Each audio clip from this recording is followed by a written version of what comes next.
এই আসলাম ভাই কিন্তু উনি ফার্স্ট ন্যাশনাল প্রেসিডেন্ট এবং লাইফ বোর্ড এসব উনি গ্লোবাল চেয়ারম্যান ছিলেন, পুরো পৃথিবীর গভর্নর ছিলেন, চেয়ারম্যান ছিলেন।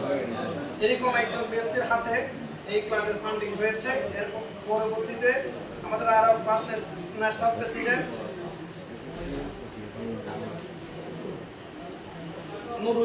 নুরুর রহমান, উনি এই ক্লাবকে চার্টার দিয়েছেন। আজকে ওনাদেরকে আমরা শ্রদ্ধার সাথে স্মরণ করছি, যারা এই ক্লাব ফাউন্ডিং এর জন্য ক্লাবের সহায়তা করেছেন, সাথে সাথে চার্টার এই ক্লাবকে যারা স্পন্সর করেছেন তাদেরকে ধন্যবাদ জানাচ্ছি। আজকে এই ক্লাবটি না হলে চৌকুড়ার কিছু মানুষ সুবিধা থেকে বঞ্চিত হতো। এই ক্লাবের কারণে আজকে চৌকুড়িয়া আমি মনে করবো 100 জন মানুষ যদি উপকৃত হয় এই চৌকুড়িয়া ক্লাবের মাধ্যমে, কিন্তু আপনারাও পাবেন যারা এই ক্লাব প্রতিষ্ঠানের জন্য অবদান রেখেছেন। আজকে এই একটা বছর যে কার্যক্রমের কোনো কর্মসূচি এসেছে, আসলে উনি ব্যক্তিগতভাবে আরো বেশি কাজ করেছেন।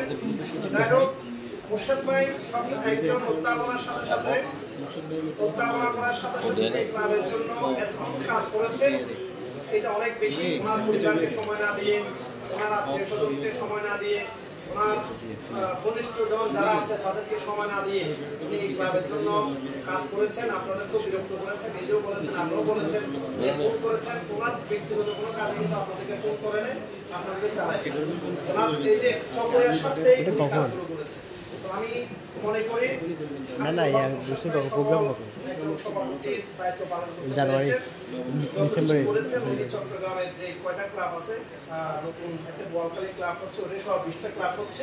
এই 20টা ক্লাবের মধ্যে যে কয়েকটা 2-3টা সারা ক্লাব আছে, এর মধ্যে সারা প্রেসিডেন্ট আছে, এর মধ্যে হামিদুল হকের সাথে আমি সেভাবে ওনাকে মূল্যায়ন করবো এবং ওনার এই কার্যক্রমের জন্য ওনার প্রতি ধন্যবাদ এবং কৃতজ্ঞতা জানাবো।